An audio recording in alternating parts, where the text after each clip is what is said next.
Hi, Mark Dice, and welcome to a Let's Review.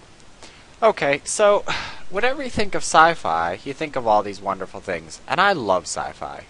Like, really good sci-fi. Except for this. Windows, not really science fiction. But like the universe, and robots, and aliens, and spaceship, like, look at that. That would be so cool to fly around on that. And like, that kind of stuff's awesome. And like this kind of future tech where things are interesting and like, maybe there's some bird people and shit, or like maybe there's Battlestar Galactica with fucking robots or cool these things, whatever they are, they're awesome. Robot eggs, and I don't know what that is, but I'm just saying, Star Trek and Space Odyssey and Aliens and all of these. I mean, Aliens the movie. All of these great, great sci-fi moments, except for Star Wars. I didn't like Star Wars that much. Sci-fi wise, it's pretty stupid. But like Warhammer, like look at that shit. I don't even know. I'm pretty sure that's Warhammer. But sci-fi stuff is amazing. Even though I'm not the biggest fan, I'm more of a Star Trek fan than I am of a Star Wars fan. I like them both, and I can admire them both for their thing. I hated Mass Effect, but I love the idea of sci-fi around it, and all of the science fiction stuff, worlds and monsters and aliens, and all of it's awesome. It really is, and it's not hard to put things together. Like, when you make a sci-fi thing, you make it competent and interesting. And so, I'm actually going to show you some examples of good and bad sci-fi, and things that you should probably watch, and things you probably shouldn't watch. So, I will continue this when I start each review of each one. And all of these are nice TV series that are well worth the watch. Or not worth the watch. So, we'll find out. Let's talk about the first one. Yeah, I'm using IMDb's webpage, but that's a good place to start looking it up. If you have Amazon Prime, watch it. All 3 seasons are absolutely astoundingly good.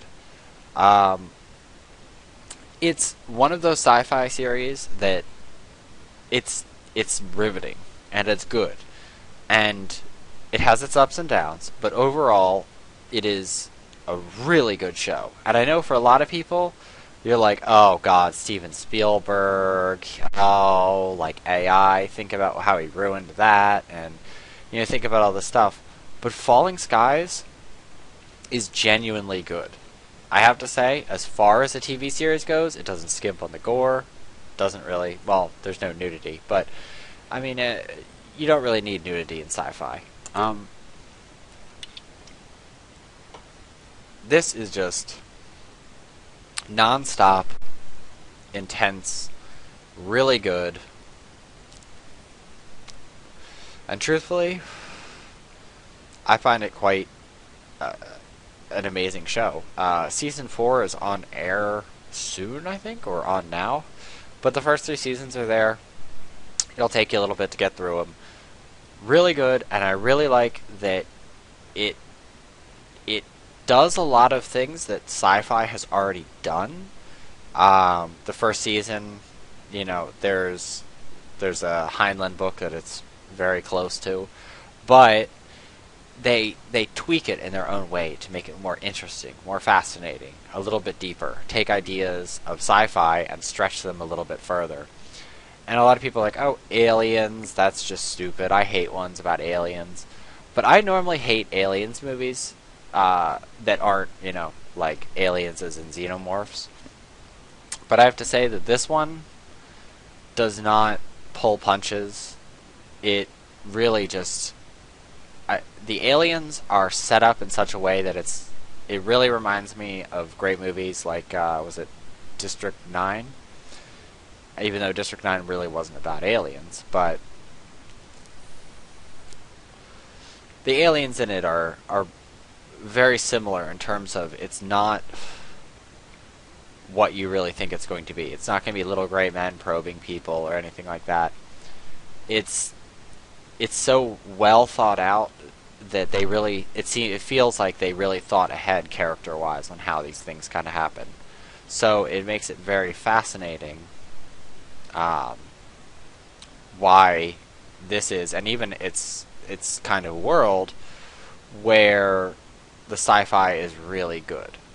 Um, they do a really good job of constructing a ruined world. They do a really good job of really talking about real issues that matter in post-apocalyptic worlds with aliens in war, and they're very genuine about it, and they don't like do ridiculous things. Everything seems like it's something that someone in that situation really would do. And I don't know, the cast of characters are absolutely amazing, and I don't know, I think it's one of those things you have to watch if you're really into sci-fi, because this is just a absolutely riveting show, and the cast is pretty much top notch, and there's really nothing bad to say about it at all. I love this series, and I think everybody should take a moment to watch it. This is the second one. I had someone recommend this to me. They said, seriously, watch Revolution. It's really good. And they're like, it's really good sci-fi. I watched it, and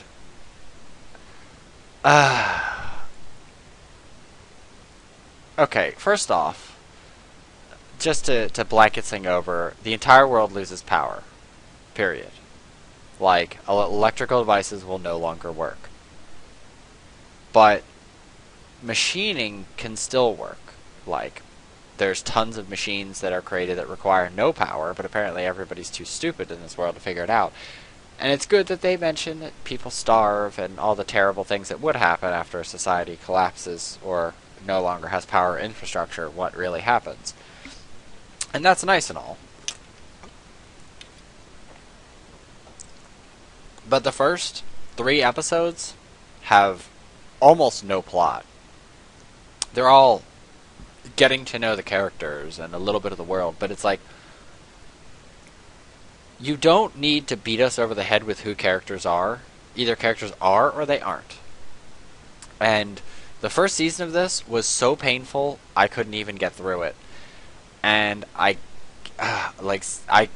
can't go back to it because of this girl. This girl ruins the entire series.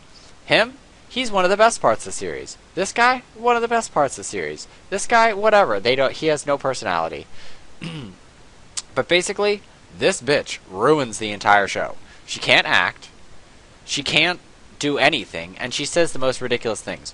You're in the end of the world, and she's like, "Don't kill him. Just leave him alone. Just let him live." And then they pay for it later. Like, I'm sorry, you're artificially inflating something that's happening. Like, I'm sorry, but regardless, if it was the end of the world and some guy tried to kill me, and some girl was like, don't kill him, I would shoot him in the head and be like, this is the world we live in. Kill or be killed. That's it.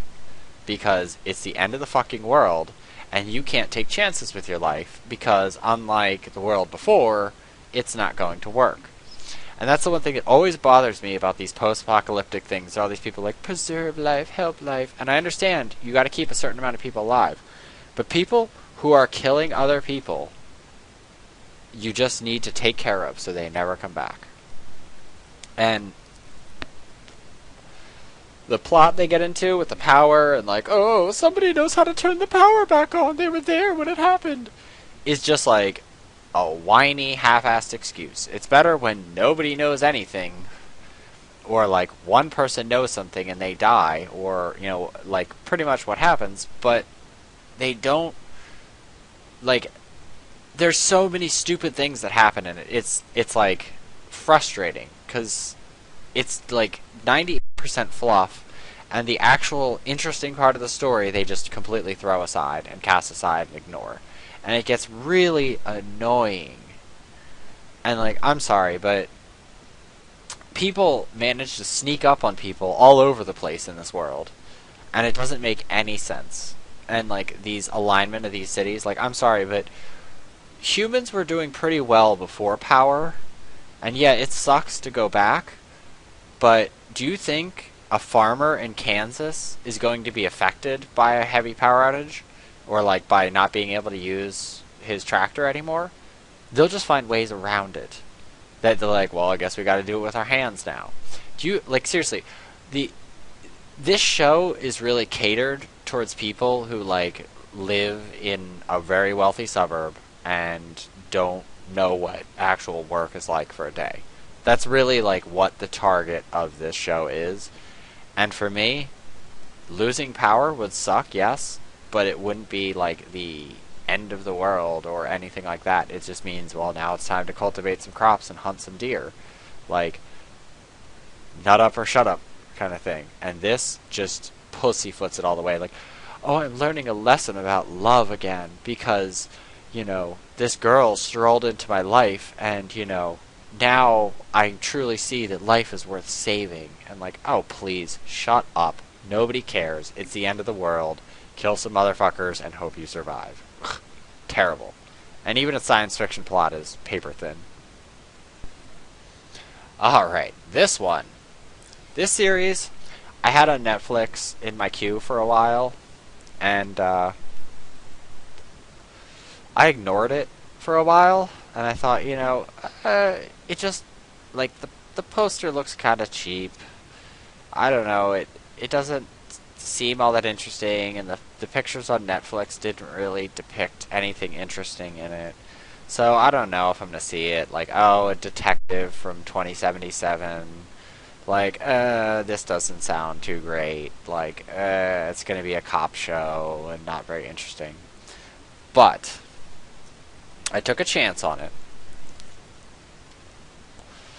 and I watched the first season, and I actually loved the show. Like, I really, nobody had, I've known who like sci-fi had ever even like heard of the show other than having it in their Netflix queue just to say like, well, yeah, I guess I should watch it. I watched it. Amazing. Like, this show is really well thought out. It's done in such a way where you don't really understand who's good and who's evil and who's right and who's wrong. That it's, since she travels back in time, things aren't necessarily going to happen the same way. Or did they go back and everything's going to happen the same way regardless of what they do because it's already happened. It's one of those things where it's, is fate really set? And it's really fascinating the way they do it.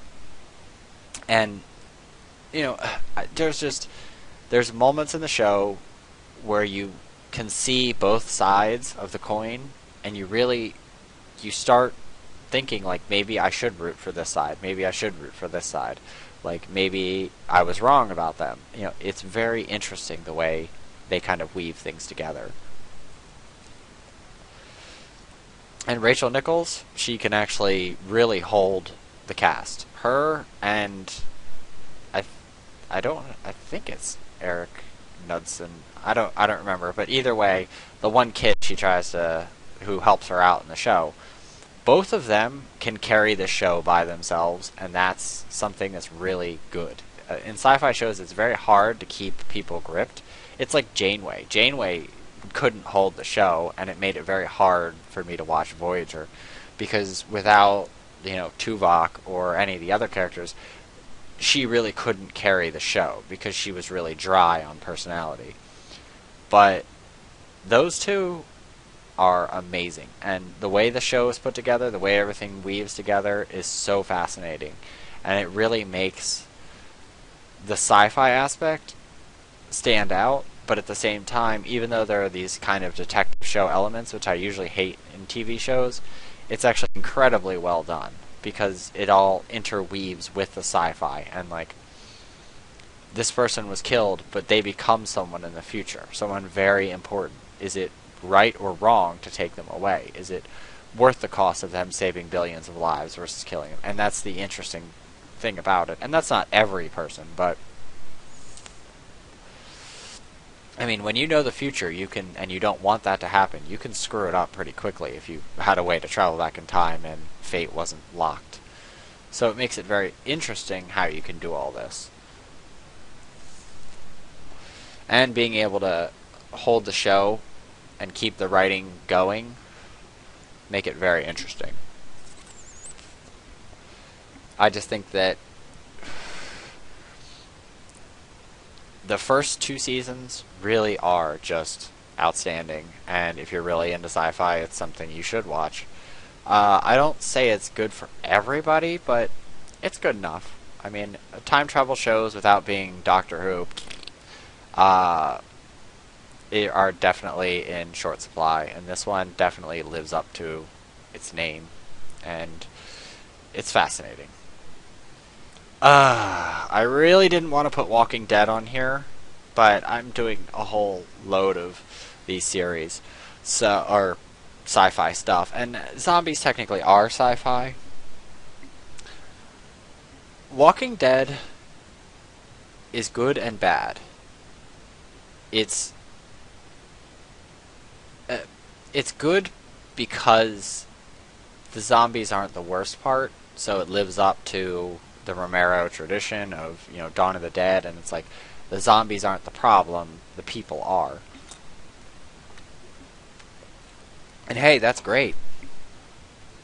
My problem is crying. Oh my god, everything. Crying, crying, crying, crying. Ugh. Like, the first season for me was intolerable. Like I just can't shoot my wife, I can't shoot my wife, I can't shoot my wife. For 45 minutes is the most irritating thing. And I don't care about comics or whatever. Like, in comics, you can create that tension, but, like, you're not reading it. So, watching some guy weep for 15 straight minutes while holding a gun, I would just kick him over and shoot her and be like, let's move on. Like, deal with it. This world sucks now, and you have to deal with it.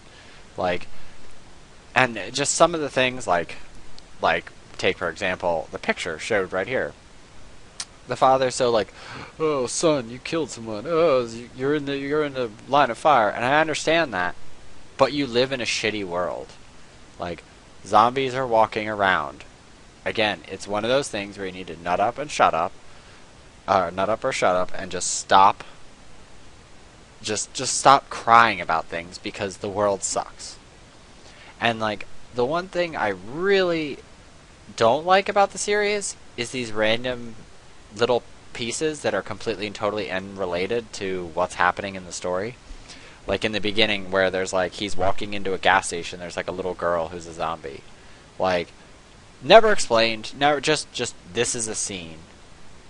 And there's no reason to explain it or what happened or why it was this way. It just, whew, we just threw that in there. And the characters, honestly, are not that good. I have to say, it doesn't even get good until, like, Season 3. Well, Season 1 and 2 are pretty much stupid. Oh, no, maybe Season 4. Because I think Season 3 is a stupid farmhouse, which is dumb.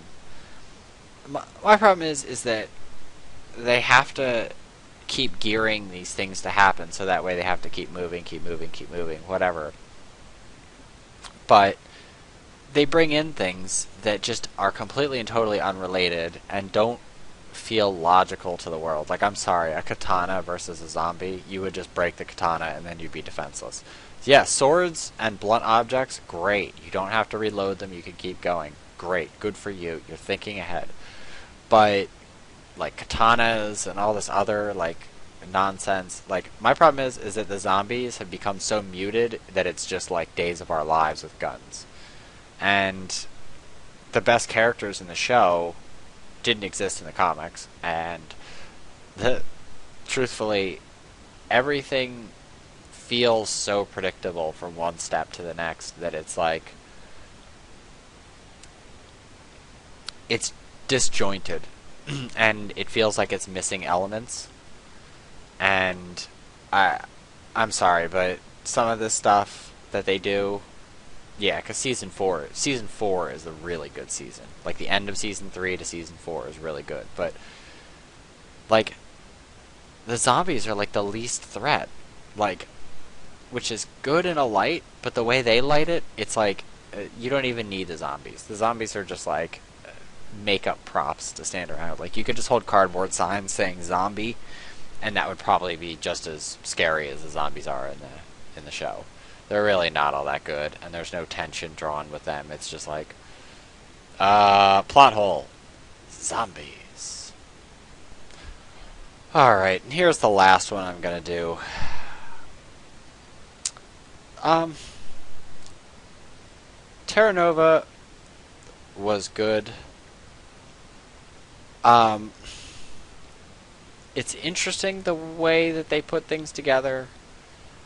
Um, the world on both halves of what, like, the Terra Nova worlds that they're split between is interesting. But the problem is ultimately